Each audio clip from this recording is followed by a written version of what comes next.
Man United again, ladies and gentlemen, just after that interesting comeback victory, 5-1 thumping, pummeling of the Chelsea under-18 boys. Guys, I think the talk of the town should be the under-18 before we get into these. You got us thinking it was a big game that we did come back from. I mean, it's been tough to win 5-1 in our Spillers money, but the under-18s are playing really good. They are playing really so good. There are kids down there that we're thinking, when is this guy going to promote them?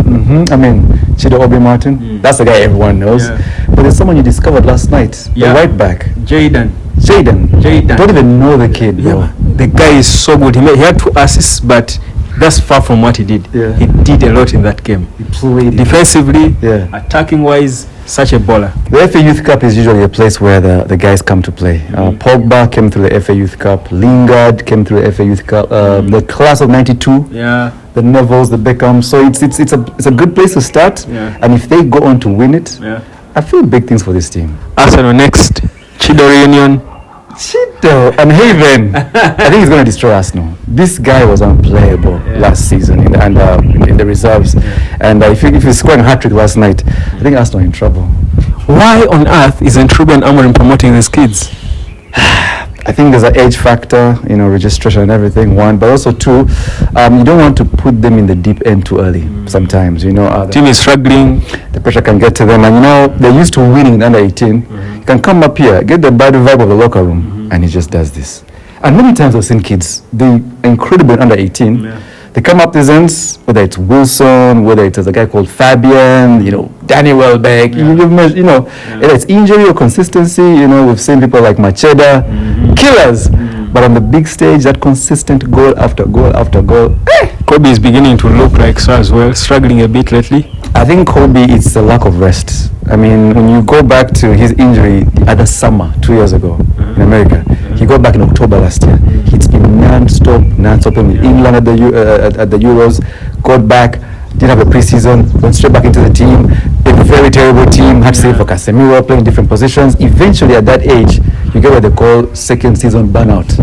Sophomore burnout, where people know your game, so your turns that you used to pull off, you can't really pull them off because they give that space to block you. But also had mental fatigue, and I just believe with a full summer under their belt with this manager, they'll be up and running over again. And the Premier League figures you out so fast. By the way, I'm Webb. He's KK. This entire time we're talking about saying hi. That's what Man United does. But let's talk proper, guys. There is a concern, KK. Players are beginning to revolt again against the manager, as if in cohorts talking about it. This talk is coming, and usually when reports like this come out of Man United, they're probably more true than not. I mean, it's basically agents trying to turn up their players. I mean, going towards the summer, the players' value has to look up. So everything has got to point towards the club and the manager failing them. You understand? But everyone sees in black and white, this guy has been winning. He comes here, he's losing. It's clearly the players. It's clearly the culture of the team. This whole dressing room, the tactics, they switch it up. It has happened before with LVG, with Jose, with every manager. Ten Hag.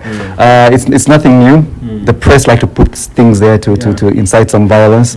I wouldn't read too much into it. If there's one thing you would advise Amorim to do, maybe in your view, if you've seen what he's doing already, what would you think maybe he would work on with himself as a manager? Patience. With the players? With the system, with the staff. Right now, as we speak, the club is going through a redundancy evaluation. And I think up to 200 jobs may be lost. And Ineos have been in this thing to basically streamline the club. This whole financial fair play thing doesn't only affect the playing staff, but just the general staff. And with things like that, there can be a bit of bad vibe. There's a lady, I think, who led our operations for a long time. Everyone calls her mommy. When such a lady goes, there's problems. Big problems. But people don't seem to understand the magnitude of the issues we have in terms of PSR and financial fair play. Just try to explain to the people out there. I mean, people know Man United is a rich club. It's a rich club. You might be rich, but you can't spend. Yes. Break it down for us, man. There was a TV show called The Rich Also Cry. And right now, the things we used to do back in the day, where, you want Ruud van Nistelrooy, £19 million. You want Wayne Rooney, £30 million. You want, now, you can want them. And you have the money. but it's got to balance. You've got to sell before you take in. I think we've seen that in American sports with the NBA and NFL and whatever. They draft their players, they trade them. You have to match salaries. There has got to be a scenario where all teams match up. In Formula One, it's also there, so the poor and the wealthy can survive. One of the days where, oh, that team is so rich, so they're in the top 4. Now, because of the financial fair play, you have a guy saying, we want that player, but you can't have him. I think you saw Manu were linked to, there's a kid that joined Tottenham from Bayern. Mathis Tel. You know, I didn't have 5 million quid. Thank you. It wasn't there.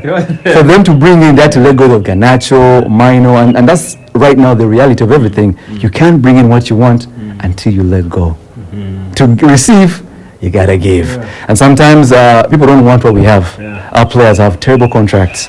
Our players are off form. Bad vibes, but whatever. Not even in Saudi. You know how bad that is. People don't get how bad that is. Like even Saudi can't flatter your players. Nothing. We thought Casemiro would be gone by now, but no chance. But also the Saudi rules are also tough because you have to have a certain number of international players. I think 2. I think exactly. If they had like unlimited, half the team would be gone. But they have to have rules. So mention international players. Do I choose Casemiro? They're not going for the young lads. You saw the John Duran going to Al Nassr. $1 million. See what I mean?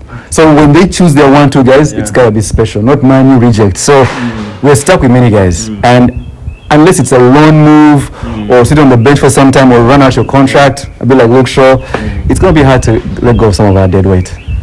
In the summer, you've got, let's say, your Amorim, or the guy calling the shots when it comes to transfers.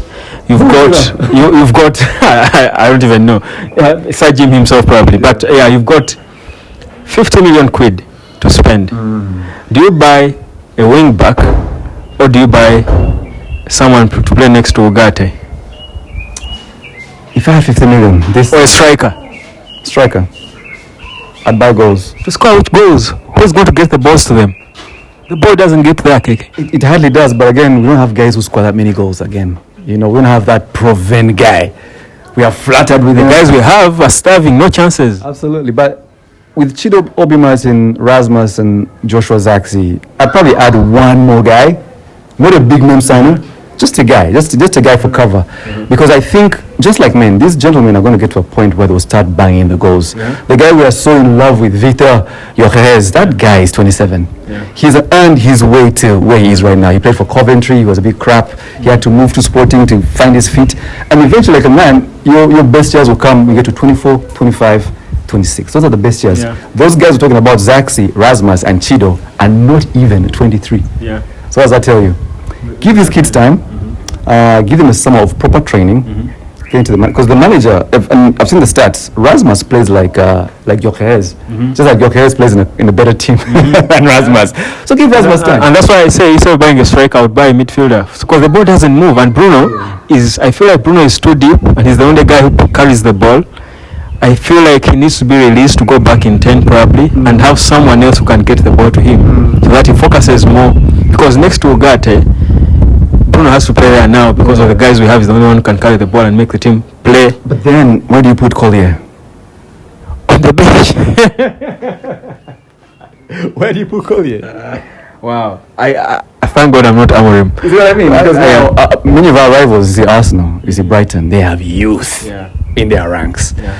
If you're going and paying 60 million quid for some guy who's going to head the club in 2 years, let's stick to the youth here. I would actually put that money in a goalkeeper. Don't start with Onana now.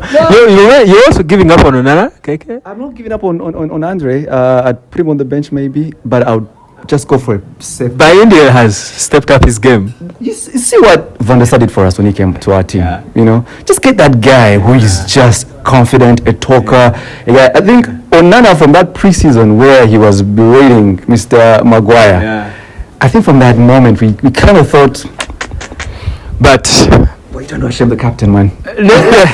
Next game, Tottenham. We can't afford to lose to Tottenham, KK. Yeah, and they beat us nicely with Postecoglou. They defend high, they are very daring, they are aggressive, and they pick on our mistakes. But they're just like us. In fact, the last game we played them, I think Ten Hag was still around. We could have eaten each other 4-5. There were so many gaps, we missed our chances, they took theirs. Postecoglou probably more pressure than Amorim right now. I think it's a perfect team to play. Is it? Yeah. Pressure because they want to lose to such a weak team. I feel like Tottenham is the worst team in the Premier League, by the way. Right? It's worse than Southampton, who are rock bottom. For us. Yeah, it is. That's the opponent we need. Yes. They have gaps. They're under pressure, and they'll leave it open for us to score.